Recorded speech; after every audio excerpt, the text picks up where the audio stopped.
Hi, I'm Edwin Samuelson. Welcome to the Cinefiles, your weekly film. Wow, that's me. See by my hat. We're going to be talking about. Hey, I don't have to say anything. In fact, I'm wearing. I'm being dubbed. My favorite band, so I just happened to see in Carlton Stooges, and in fact, they're going to be, I think, an inspiration to a lot of the bands that we'll be talking about today. But today, just mouth it. Yes, and I want to introduce my my co-host here to my left, Eric Cohen.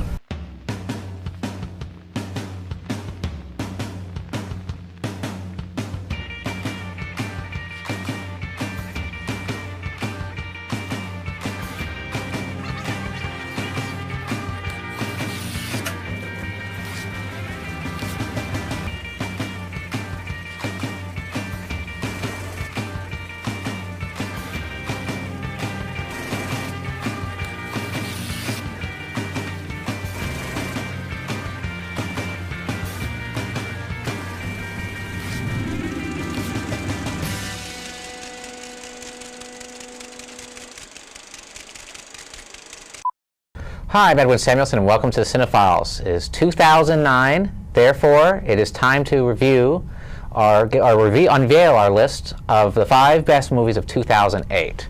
Today, I guess that would be our individual list. Our individual, yes. For each, all 4 of us will be unveiling our list of top 5 best movies of 2008, and we'll elaborate on why we thought they were the best, and so on. Anyway, let me introduce my panel. To my left, Eric Cohen. To his left, Jeff Galashaw, and to his left, Michael Foltz. All right, guys, well, let's jump into this. I'm really, really excited because this is going to be a fun show. This year was actually a very strong year for movies. I was very surprised. Why do you say that? I found, actually, I saw quite a few films that I really enjoyed this year. I mean, I could say there's a lot of them, but the ones that I really enjoyed. And I haven't really... On both DVD and the movie theater, or just mainly at the theater? Both, actually. There's been a lot of interesting things being released. Why does it matter if they were all released last year anyway? Just something to talk about. It's good. It was a good year. And not to mention, I'd like to disagree with you because while 2008 had a lot of films I did enjoy, I found a lot of the films that were more critically acclaimed or liked by critics, I found them like more middle of the road. They were okay, but not great. Well, I can kind of agree with you. Like the films that I believe, which the Oscars were just announced, I don't agree that those are the best choices. In fact, there's a very big omission from that list, which I'll be talking about today. I agree with both of you guys that I think it was probably one of the most disappointing lists for Best Picture I've ever seen. It was a pretty... Even though, to be fair, there are movies in there that I have not seen, but these are movies I have not seen for a reason, just because the trailer and the story synopsis didn't grab me, so thus I wasn't interested. I would say this is a great year for under-the-radar films. I would say this is a great year for certain mainstream movies that really exceeded expectations. Well, I guess we're all sort of agreeing with each other and not agreeing with each other. Well, and I agree with you. And I love you. Okay, so let's move on. We're all in agreement. Okay, let's get to the topic. So let's jump into this. I'm going to start off with you, Mike. Number 5 on your list. What is the best film of 2000? Well, you know something? These top 5 lists or top 10 lists or whatever, since they're really not that well thought out, we think about them, we make a list, but there's always one of those movies that you think, I should have put that in. Anyway, I'll throw this in. A little-known documentary that came out by the wonderful Werner Herzog called Encounters at the End of the World. Awesome. Which was playing at the Film Forum, and it's really just a great snapshot into the lives of people that live and work down in Antarctica, with the wonderfully dry and unintentionally hilarious commentary by the Teutonic master himself, Werner Herzog. The insipid rantings of an academic fool. And I have to ask you this. Now, Herzog basically was a feature film director. Now he's moved into documentaries. He's made some really highly acclaimed documentaries. He's really mastered that field, even for something as mundane as studying scientists in the Antarctic. I mean, he comes up with these wonderful things. He literally, at some point, is interviewing one of these scientists trying to pull things out of this guy's mouth.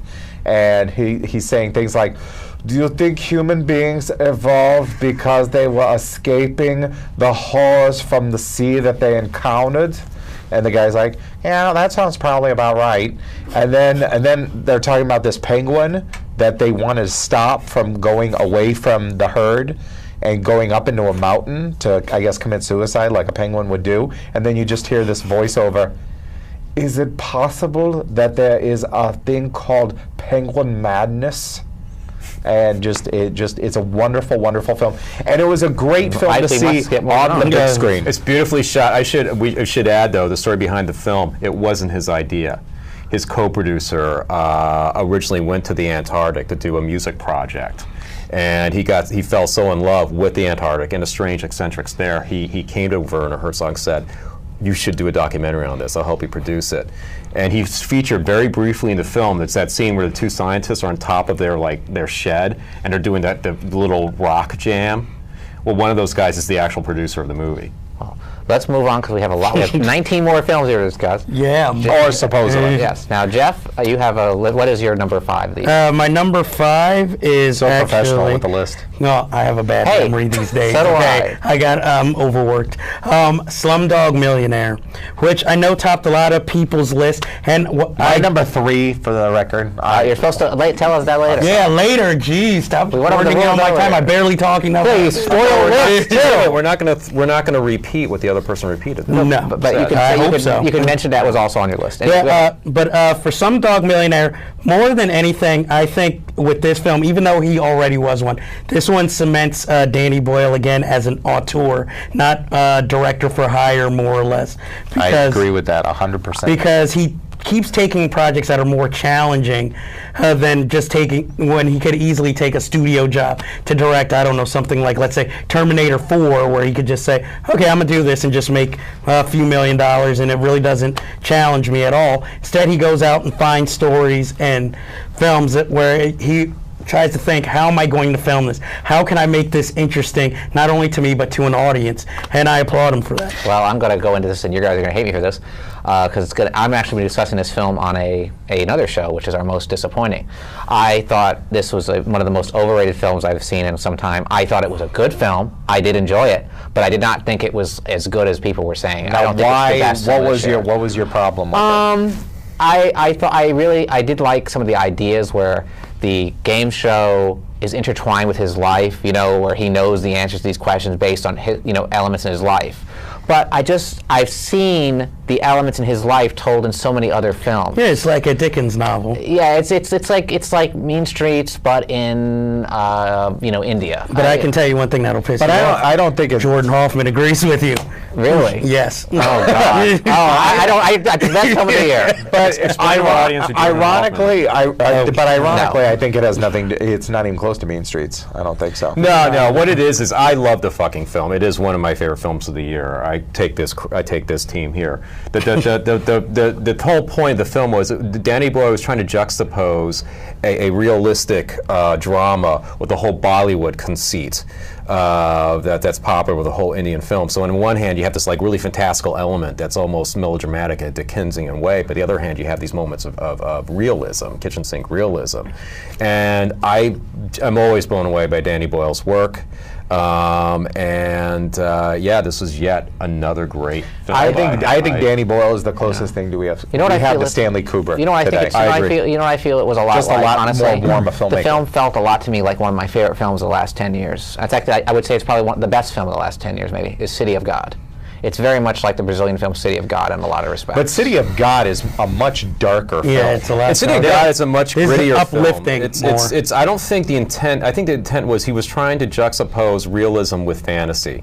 I thought it was a good film. Like I just melodrama didn't think fantasy. It was the best film of the year. I mean, I didn't dislike. I just didn't think it was as good as people said. Let's move on. Hey, okay. Well, it's your turn. All right, it's my turn. Yes. All right, I'm going to throw out a film that came out at the beginning of last year. It got really good reviews, but a lot of people didn't see it.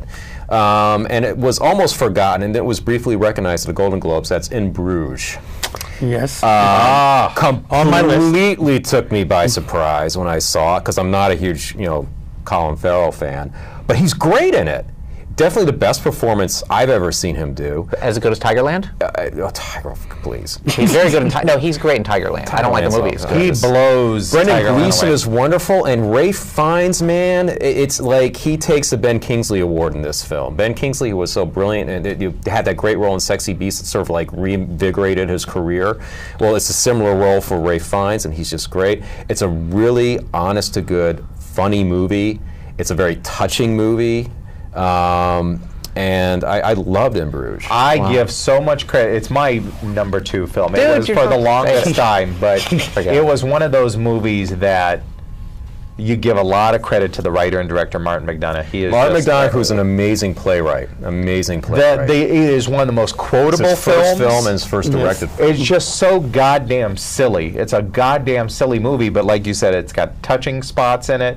It's got dark tones in it. It's not like a lighthearted farce or anything. No, it's but more of a dark comedy. It's very much a dark Colin Farrell, I will go out on a limb and say Colin Farrell, if he keeps acting like this, he'll completely turn his career around. We need to rush this up But, because we haven't even gotten it. One of his first sober performances. Yeah. And don't So unveil your we list. liked it. Surprise it. All right. My #5 of the year was a film that I was really surprised by. I mean, I heard the story didn't really sound interesting to me, but I saw it and I really enjoyed it. It was a film called Stuck by Stuart Gordon, which is loosely based on a true life case of a woman who hits a homeless man and it gets stuck in her windshield, and she fails to do anything about it, and the man lived for 2 days and then dies. It sounds like it's not much ado about nothing, but the performance by Stephen Ray is so moving. It really makes the film worthwhile. Stephen Ray is one of our best actors today, and this movie shows it. I don't know if you I guys have agree seen with it. that, haven't seen actually. it. Stephen I Ray's saw it. very good. I thought he was terrific. He was so good in the movie. I mean, it was very well done. I likes me some Stephen Ray, but I have not seen Stuck. Well, you should see it. All right, Mike, #4 for you. #4 would be what I think was probably my favorite genre movie of the year, which was Iron Man. Iron Man is just one of the biggest surprises because I didn't think too much of Jon Favreau as a director, but I knew that casting Robert Downey Jr. as the playboy millionaire genius developer Tony Stark and Iron Man was a coup. And I wasn't sure about the other actors like Gwyneth Paltrow or Terrence Howard, and I was a little bit skeptical of Jeff Bridges as the villain, but boy, Favreau brought the whole cast and crew together, brought a solid retelling of the story of Iron Man. It could have been a complete disaster. We could have had Tom Cruise in it. We could have had him sealed in his armor permanently. We didn't do any of that. He stayed true and made a wonderful, wonderful genre piece, which I think for me edged out. You have to hurry it up, dude. Come on. Edged out The Dark Knight a little bit for best comic book movie. Okay, my next film, I would like to say the film, but I know somebody who can speak more passionately about it, so I'll pick something else on my list. I would like to say 4 months, 3 weeks, and 2 days. It was next on my list because I enjoyed it, even though I'm not exactly sure exactly when it came out, but I saw it in 2008, and a lot of critics put it on their best of 2008 list, and I really enjoyed it. Why? One of the main reasons I enjoyed it was because Well, tell us a little bit about it. I mean, I don't. it's about a woman in 1980s, I believe it's Germany. No, Romania. Romania, who is trying to get an abortion where they're. Let's not argue geography, but it's about a woman who wants to get an abortion. It's illegal, and so her friend is trying to pull all these measures to try and get the woman an abortion. And it's just a very emotional film, and surprisingly, it's very graphic towards the end, which I didn't expect. But I really enjoyed the film, and at the risk of sounding pretentious, I just really enjoyed it. Well, I haven't seen this one, but I will check it out based on your recommendation. What about you, Eric? Well, first of all, I'm confused by our format here because my top 5 films, What's number already 4? people are mentioning stuff that's on my list. Well, you can just mention. And also, my list is in no discernible order. I don't have, not one is better than the other one. So I'm just going to throw out my next one, Dark Knight. You know, one of the most hyped movies of the year, one of the rare films that didn't disappoint in terms of all the hype.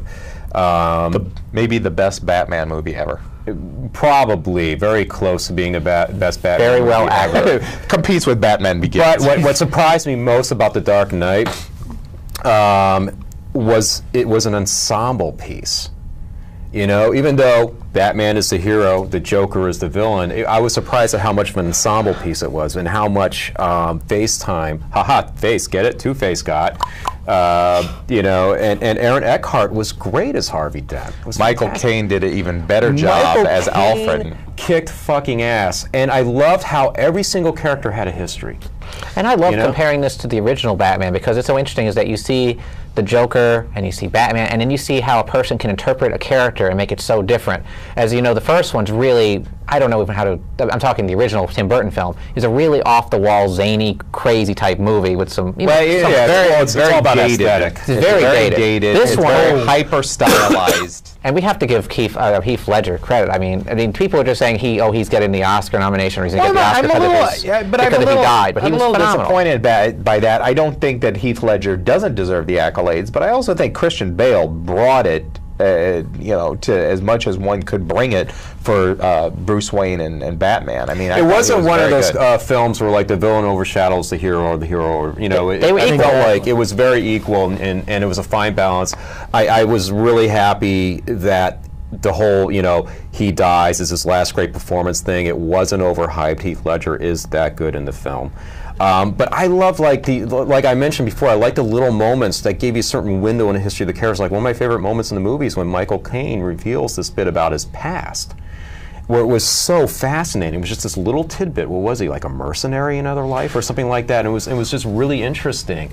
I even thought Morgan Freeman was great. He was great. I like it too. One thing that's very uncommon these days, is that you have a film that doesn't recast the original. It's a real continuation of the other film. Right. And I really thought that they worked together. I mean, you could put these two together as one film, and they really feel like they're part of each other. No, because we have to move on. I did have one problem with the film. What's that? I thought that whole bit with the two dueling ferries, the ships, yes. that was strangely written and acted. It felt out of place. I'm not sure if it didn't fit. Overwrought. I didn't know if it didn't fit into the film, but it didn't feel. It felt like they could have like tightened that or something. I probably, to be fair, I mean, I don't know what Nolan, if he might have gone back for some reshoots, but you had to have the Joker for that. And what's yours? All right, well, number Joker. 4 was a film I was very surprised I enjoyed as much as I did, and that film would be Gran Torino with Clint Eastwood. Clint Eastwood I've always enjoyed, and it's great to see him at 78 years old still acting and directing and being at the top of his game.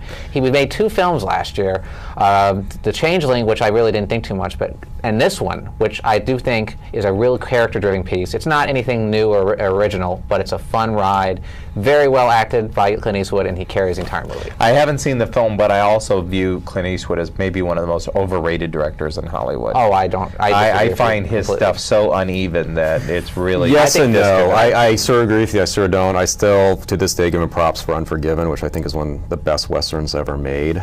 But I do find that, I thought Mystic River was very disappointing. So did I thought Letters from Iwo Jima was amazing. But the other Letters from Iwo Jima was great. And what's sad is that Letters from great. Iwo Jima probably would have done better if Flags of Our Fathers didn't come out, I think, honestly. But anyway, let's go on to... I was going to say, just a quick thing about Gran Torino. I enjoyed the film, but I found that was the only interesting thing, was his performance in the film. The rest of it, I mean, the story was interesting, but even the professional actors, I didn't find interesting. And the non-professional actors were horrible. They weren't very good, but Clint Eastwood is the movie. Clint Eastwood is the movie. That's why I liked it. Pretty much it. And he's terrific. He's great. One of his best performances. Well, my number 3 is easy. 3? It's Slumdog Millionaire.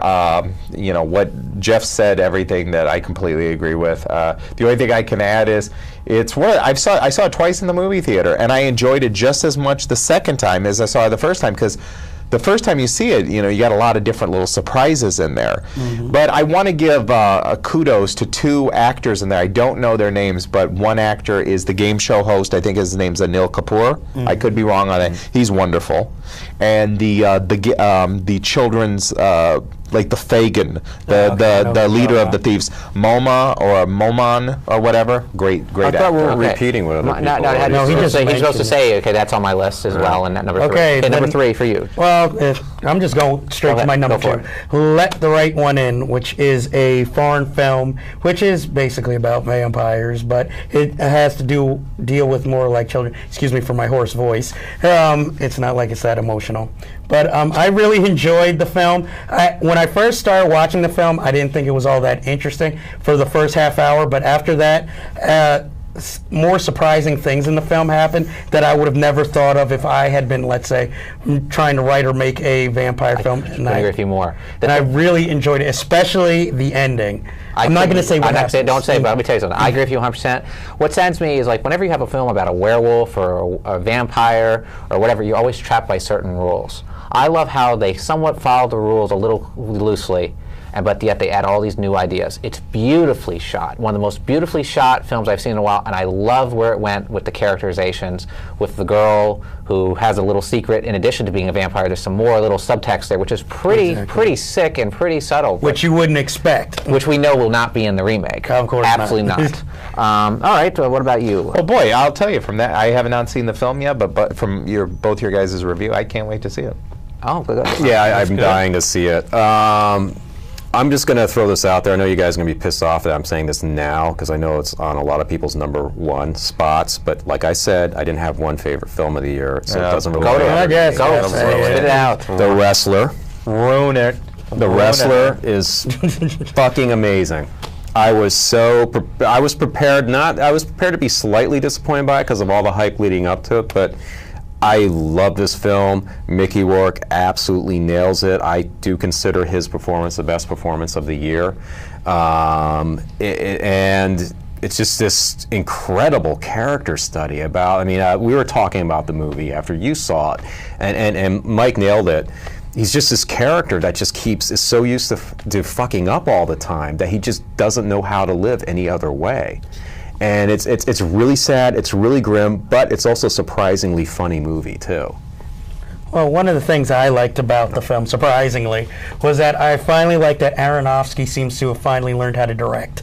Because he doesn't cut away or edit with 20 million chops. He knows how to tell a story, finally visually, and trusting his actors more than showing us, you know, oh, look at this surreal shot, or look, I put $50 million into this shot. The Fountain, it ain't. Thank God. You would never, ever, if somebody showed you this film sight unseen and then at the end of it said who directed it, you would never guess Aronofsky. Exactly. You'd say I would guess Ken Loach before I would say Aronofsky. We gotta move it on, guys. I'm sorry.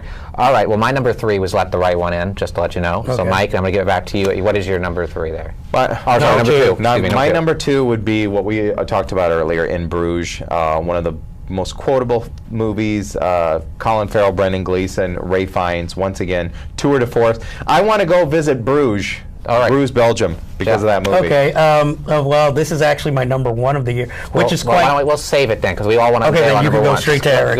Well, I'm just going to say it was like Slumdog Millionaire. It's in that list somewhere. I'm just going to be repeating what everyone else said. Okay, well, my #2 would be The Dark Knight, just to make that clear, and we've already discussed that. So now we can really dive into the best of the year for everybody. Now, Mike, what is your best of the year? Ruined it for me, Mr. I don't have an order. The Wrestler, yeah, best movie of the year. I like Eric, I was a little worried about the hype because Aronofsky hasn't exactly blown my shoes off, but Mickey Rourke, man, and Marissa Tomei, who 44 has never and will never look so good, so naked. Oh my God, it is quite luscious. And the film is just fucking brilliant. Okay, my #1 is a film we've actually discussed on a previous show, and it is Wreck. That is the film I would have to say. It might not be necessarily the best made film, but it was the most fun I've ever had watching a film. And I think that's because when I watched it, there were no subtitles, so I had to go purely by what I was seeing. Same with me. And that really awoken me to everything that was happening in the film. And it set an atmosphere. I can't say it was the best performance because I don't speak Spanish, but it was to me. You believed it. Yes, it was like a revolution was going on in my head while watching that film. That was how crazy it was. And please skip Quarantine. It is a piece of shit. Watch Wreck if you're going to watch that story. God, I had a copy of that, huh? All right. I was going to quickly throw it in. My #1 would have been The Wrestler, but I got to throw Iron Man in there. It was already talked about. So. Well, my #1 film is the one I'm very surprised. I mean, actually, it's a tie. Wreck was tied with a film I'm very surprised to admit was my #1, but I have to admit it warmed me up. I loved every minute of it, which is WALL-E.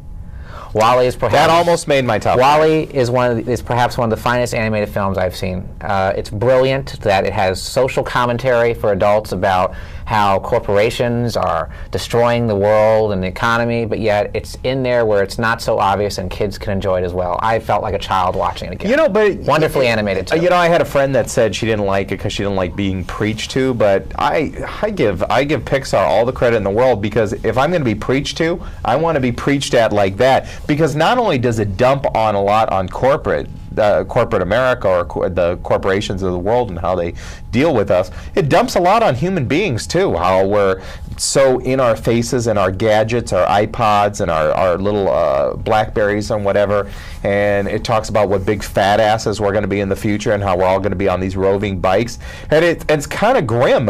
Isn't it kind of though? grim, but it has a very uplifting ending, which is nice, and it just is funny that it seems like the robots make more of a emotional connection with each other than the humans do, although that kind of changes towards the end. And the animation is just top notch. Once again, it's like Encounters at the End of the World. It's something that really can't be appreciated on a small screen. You got to see it up on the big screen. I highly recommend and that. plenty of moments of silent comedy within it that I enjoyed. You know what I love too? It really reminded me of like the Roadrunner and the old Roadrunner cartoons where the character doesn't speak but has the emotions. It was wonderful. Every moment of it. I didn't want it to end. I really felt like a child. I haven't seen Wall-E. And also there's some great when the actual human characters that are in there are great. And also Sigourney Weaver actually has a cameo as the voice of the computer. Which I thought was kind of amusing. And it was the only film that I saw. Alien. It was the only film I saw that where I actually liked a roach. Oh yes, the Roach character was very wonderful. Are there many Fred movies Willard out there in it. with a roach as the lead character, and you didn't Bug's like any Life. of them? A cameo. Okay. Well, I think 2008 was actually a pretty good year for movies. I was. Any surprises though? Something that you were very surprised with that you liked the most? I mean, was there anything that you just? I mean, because there's stuff that you were going in there expecting to love it. Is there anything that surprised you? Surprised at how much I loved it? Yes. The promotion with Sean William Scott and John C. Reilly. I don't usually like that's an Sean interesting William choice. Scott, and I really enjoyed the film, and I felt he finally made his first really dramatic role he's ever played, and he wasn't actually bad in it. I will say that my most disappointing film of the year, not disappointing, I will say, well, disappointing and the worst. Save that for the would be disappointing show. No. For the worst movie of 2008 was Doomsday. Neil Marshall's salute, That was pretty homage awful. I agree with to you. Jesus Christ, every film you could think of, Escape from New York, Excalibur, The Road Warrior, but all done piss poor. 28 Days Later. You take all those movies, put them in. You take all four of these great movies, put them in a blender, and then I don't know, open the lid, and take a big shit in there, and then blend it some more, and that's what you got. Doomsday. It's a piece of garbage. I think I can beat you on worst of the year. I think The Spirit would be the worst film. Did not I see haven't it. seen Well, it, so I saw none of the the trailer films. and didn't want to see it. I don't have a most disappointed of 2008 because every film I saw I had expectations going in, and generally it either met my expectations or it was better than I thought. But Iron Man was the film that pleasantly surprised me in a way. I went in there expecting a typical summer blockbuster. I was so surprised at how sophisticated and witty. I mean, it's like a screwball comedy from the 30s. I'm very surprised how well it was done. I'm not a big Jon Favreau fan. And what really made the film was, Favreau really Downey Jr. was the secret brought in his A game, but the cast, Robert Downey Jr., Jeff Bridges, even what's her name, Gwyneth Paltrow. You know, it's the Who I best work she's strongly done. dislike. Wow. I don't like her either, and I liked her in this. It's a sad thing too that Terrence Howard is not going to be in the sequel too. I think that's going to be a major And he was good too. loss. There was a believable rapport among all the actors and the characters they were playing, and it just made it that much better. Wait, now Edwin, why was The Spirit disappointing? Why did you dislike it? It's just a piece of shit. That's all I could say. But were you thinking it wasn't going to be a piece of shit with all the press that came out? Because everyone said it was going to suck. It was just something I said, why not? And I checked it out, and I was like, holy shit! How wonder Lionsgate lowered their stock What was rating. the bad part? Because I didn't want to see it based on Samuel Jackson. More on another show. Anyway, until next week, we will discuss this. Look out for it. I mean, I looked at him as the octopus and thought, you got to be fucking kidding me. That was horrible. Well, I see. I'm not kid you. I saw some of it because I got it, online.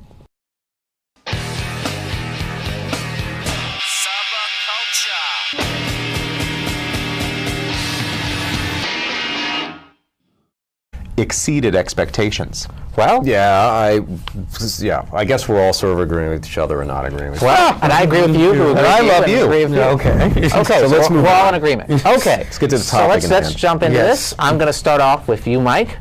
Number 5 on your list. What is the best film of 2000? Well, you know something? These top 5 lists or top 10 lists or whatever, since they're really not that well thought out, we think about them, we make a list, but there's always one of those movies that you think, I should have put that in. Anyway, I'll throw this in. A little-known documentary that came out by the wonderful Werner Herzog called Encounters at the End of the World. Awesome. Which was playing at the Film Forum, and it's really just a great snapshot into the lives of people that live and work down in Antarctica with the... A lot of films I did enjoy. I found a lot of the films that were more critically acclaimed or liked by critics, I found them like more middle of the road. They were okay, but not great.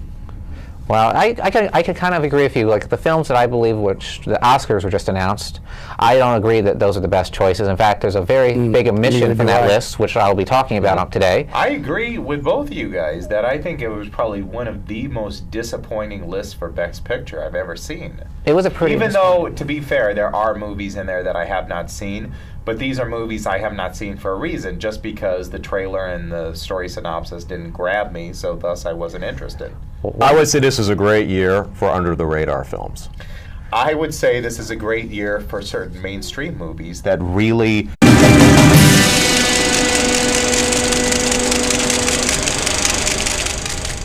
Hi, I'm Edwin Samuelson. Welcome to the Cinefiles, your weekly film. Wow, that's me. See by my hat. We're going to be talking about... Hey, I don't have to say anything. In fact, I'm wearing... I'm being dubbed. My favorite band, so I just happened to see Incredible Stooges. And in fact, they're going to be, I think, an inspiration to a lot of the bands that we'll be talking about today. But today we're just mouth it. Phil Cinema, and I want to introduce my my co-host here to my left, Eric Cohen.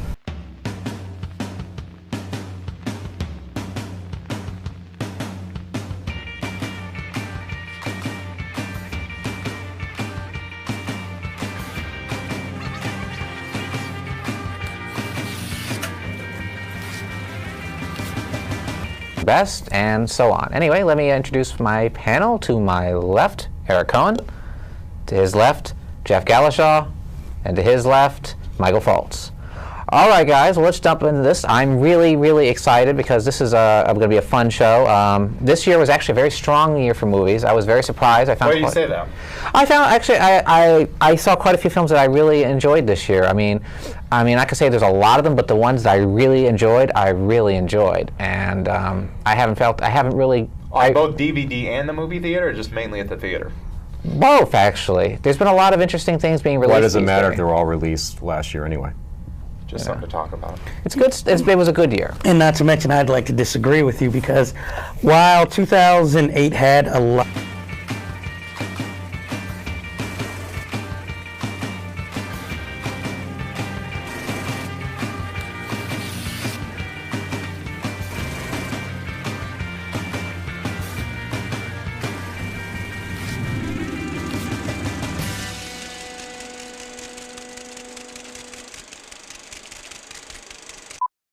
Hi, I'm Edwin Samuelson, and welcome to the Cinefiles. It is 2009, therefore, it is time to review unveil our list of the 5 best movies of 2008.